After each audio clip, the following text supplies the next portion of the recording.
दोस्तों आज की कहानी है रूपमती तथा चोर। बड़ी ही मज़ेदार कहानी है, तो कहानी पूरी सुनिएगा। बात कई सदियों पहले की है। किसी देश में एक बड़ा ही पराक्रमी राजा हुआ करता था। उसके राज्य में चारों ओर शांति थी, प्रजा काफ़ी सुखी थी।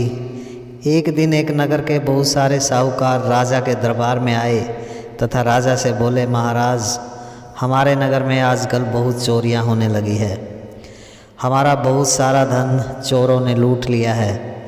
हमने पहरे भी लगाए लेकिन हम चोरों को नहीं पकड़ पाए। हम सिर्फ इतना ही पता लगा पाए कि बहुत सारे चोर नहीं है, केवल एक ही चोर है। वह हमें चकमा देकर फरार हो जाता है। उस चोर के कारण हमारा जीना हराम हुआ पड़ा है। धन की हिफाजत के लिए हम सारी रात सो नहीं पाते हैं, जिसकी वजह से हमारी नींद पूरी नहीं होती और हम दिन में अपना व्यापार ठीक से नहीं कर पाते। राजा को यह सुनकर बड़ा ताज्जुब हुआ। उसने कुछ सैनिकों को पूरे नगर में तैनात कर दिया, लेकिन कोई भी चोर को पकड़ने में कामयाब नहीं हुआ। नगर में चोरियां बढ़ती ही जा रही थी। उधर नगर में एक बड़ा ही अमीर साहूकार रहता था, जिसका नाम माणिक चंद था। माणिक चंद बड़ा ही दयालु तथा धार्मिक किस्म का आदमी था। उसकी एक पुत्री थी जिसका नाम रूपमती था। रूपमती अपने नाम के अनुरूप ही बहुत ज़्यादा सुंदर तथा सुशील थी। अगर कोई उसको एक बार देख ले तो देखता ही रह जाए। रूपमती विवाह के लायक हो चुकी थी। उसके पिता ने उसके लिए कई वर तलाश किए, लेकिन कोई भी रूपमती को पसंद नहीं आया। माणिक चंद अपनी पुत्री से बड़ा प्यार करता था, इसलिए उसने रूपमती पर बहुत ज़्यादा दबाव नहीं दिया। वह उसकी पसंद के अनुरूप ही उसका विवाह करना चाहता था। दोस्तों, वीडियो को लाइक कर दीजिए, चैनल को सब्सक्राइब ज़रूर कर लीजिए। भगवान आपकी सभी मनोकामनाएं पूर्ण करेंगे। एक अमावस्या की आधी रात को वह चोर चोरी करने के इरादे से माणिक चंद के घर में घुस गया। जिस कमरे में वह चोर दाखिल हुआ वह रूपमती का कमरा था। रूपमती उसमें सो रही थी। अमावस्या की काली रात में भी रूपमती का रूप चमक रहा था। चोर ने जब उसके रूप को देखा तो देखता ही रह गया। एक पल के लिए वह यह भी भूल गया कि वह यहाँ पर क्या करने आया है। जैसे ही वह कमरे से बाहर जाने लगा, उसका हाथ एक बर्तन पर लग गया, जिसकी आवाज़ से रूपमती की नींद खुल गई। रूपमती की नज़र जैसे ही चोर पर पड़ी, वह उसको देखते ही रह गई। वह चोर भले ही एक चोर था, लेकिन वह एक हष्ट-पुष्ट नौजवान था, जिसके चेहरे पर युवावस्था का एक तेज था। रूपमती उसको निहार रही थी। चोर ने उसको अपने हाथ से हिलाया। रूपमती अपने यौवन की दहलीज पर थी। उसके अंदर भी यौवन छलकने लगा था। वह चोर रूपमती के दिल में उतर चुका था। रूपमती ने चोर से पूछा, तुम कौन हो, यहाँ पर क्या कर रहे हो? चोर ने जवाब दिया, मैं एक चोर हूँ और तुम्हारे घर में चोरी करने के इरादे से आया हूँ। रूपमती ने पूछा, क्या तुमने चोरी कर ली? चोर ने बताया, नहीं, मैं अभी अभी यहाँ पर आया हूँ। मैं आया तो था चोरी करने के इरादे से, लेकिन तुमको देखकर अब मैं चोरी नहीं करूँगा। मुझको देखकर तुमने शोर नहीं मचाया। तुम्हारी यही अच्छाई मुझे चोरी करने से रोक रही है। रूपमती ने कहा, ठीक है, तुम यहाँ से चुपचाप चले जाओ। मैं किसी को भी नहीं बताऊँगी। हो सके तो कल रात मुझसे मिलने के लिए फिर से आ जाना। चोर वहाँ से चला गया। उस रात चोर ने कोई भी चोरी नहीं की। वह चोर कभी भी रूपमती से मिलने नहीं गया। रूपमती उसकी राह देखती रही। आखिर रूपमती उसको चाहने लगी थी। उधर दूसरी तरफ इस चोर के कान पर जब बहुत दुखी थी, लेकिन यह चोर पकड़ में नहीं आ रहा था। राजा बहुत ही पराक्रमी तथा समझदार था। जब कोई भी चोर को नहीं पकड़ पाया तो उसने खुद ही चोर को पकड़ने का फैसला किया। रात को उसने बगैर किसी को बताए एक चोर का भेष धारण किया और रात को नगर की अंधेरी गलियों में घूमने लगा। कई दिन बीत गए, लेकिन राजा को वह चोर नहीं मिला। राजा चोर का भेष धारण करता और आधी रात को बगैर किसी को बताए उस चोर की तलाश में अंधेरी गलियों में निकल जाता।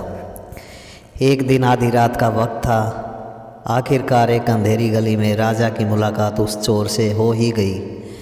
वह चोर राजा को नहीं पहचान पाया। चोर ने राजा से पूछा, हे भाई, क्या तुम भी एक चोर हो?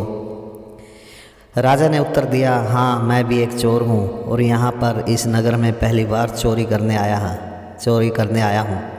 पहले मैं दूसरे नगर में चोरी किया करता था, लेकिन वहाँ पर पहरा बहुत बढ़ गया है, इसलिए इस नगर में आया हूँ। चोर ने कहा, ठीक है, मैं तुम्हें अपना मित्र बनाता हूँ और हम दोनों मिलकर चोरी किया करेंगे।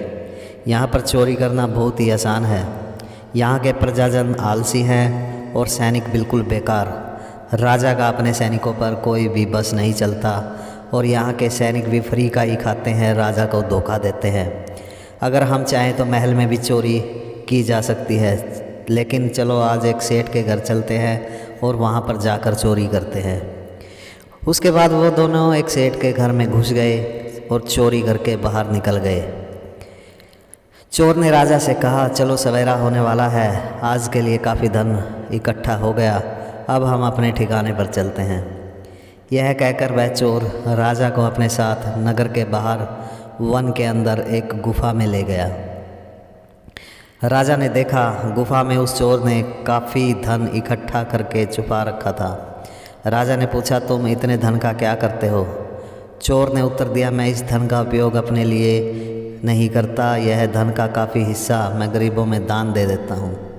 कुछ हिस्सा मैं गरीब परिवार की लड़कियों के विवाह में खर्च करता हूँ, कुछ धन को मैं गरीब बच्चों की पढ़ाई के लिए दान कर देता हूँ। यहाँ का राजा वैसे तो बहुत ही दयालु तथा न्यायशील है, लेकिन उसके ही दरबारी उसको धोखा दे रहे हैं। राजा प्रजा के खर्च के लिए जितना धन जारी करता है, दरबारियों के भ्रष्टाचार की वजह से उतना धन प्रजा को नहीं मिल पाता। चोर के भेष में राजा उसकी बात सुनता रहा। दिन निकल जाने के बाद राजा ने चोर से कहा, ठीक है मित्र, अब तुम आराम करो, शाम के वक्त मैं फिर से यहाँ पर आ जाऊँगा। यह कहकर राजा वहाँ से चला गया। रास्ते में बगैर किसी को नज़र आए राजा ने अपना चोर वाला भेष उतार फेंका। राजा ने महल में आकर अपने सेनापति से चोर के ठिकाने के बारे में बात की। सेनापति ने कुछ सैनिकों के साथ जाकर चोर को सारे माल के साथ पकड़ लिया। पूरे नगर में चोर के पकड़े जाने की खबर फैल गई। चोर को देखने के लिए सड़क किनारे प्रजाजन खड़े हो गए। सेनापति चोर को पकड़कर जिस रास्ते से ला रहे थे, वह रास्ता माणिकचंद के घर के बाहर से होकर गुजरता था। रूपमती अपने चौबारे पर खड़े होकर यह सब देख रही थी। रूपमती ने देखा कि यह तो वही चोर है जो उसको रात में मिला था। वह बेचैन हो गई। सेनापति ने चोर को राजा के सामने पेश किया। राजा को देखते ही चोर पहचान गया कि यह तो वही चोर है जिसको वह अपने ठिकाने पर ले गया था। सब दरबारियों से पूछकर राजा ने चोर को फांसी की सज़ा सुनाई। चोर ने राजा से कहा, महाराज, भले ही आप एक न्यायप्रिय राजा हैं, लेकिन मेरे साथ आपने कोई सही न्याय नहीं किया है। आपने भी तो मेरे साथ मिलकर चोरी की है, इसलिए मेरा और आपका अपराध एक जैसा ही है। फिर मुझ अकेले को ही फांसी क्यों? आपको भी चोरी के लिए दंड मिलना चाहिए। लेकिन राजा पर उसकी बातों का कोई भी असर नहीं पड़ा।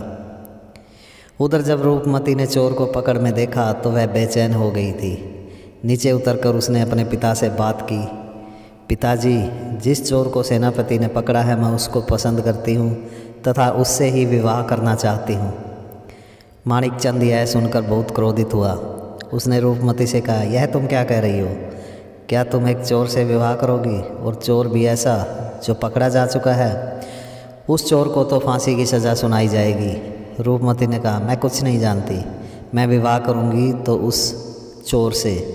उस चोर के बगैर मैं जीवित नहीं रह पाऊँगी। आप इस नगर के जाने माने साहूकार हैं, आप जाकर चोर को सज़ा देने से राजा को रोकिए। माणिकचंद ने रूपमती को बहुत समझाया, लेकिन वह मानने के लिए तैयार नहीं हुई।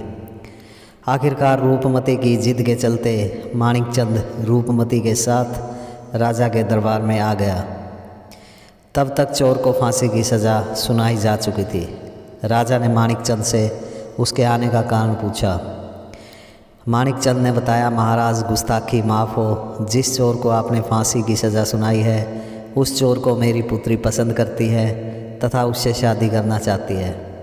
इसलिए मैं आपसे निवेदन करता हूँ कि मेरी पुत्री के लिए इस चोर को आप माफ़ कर दीजिए।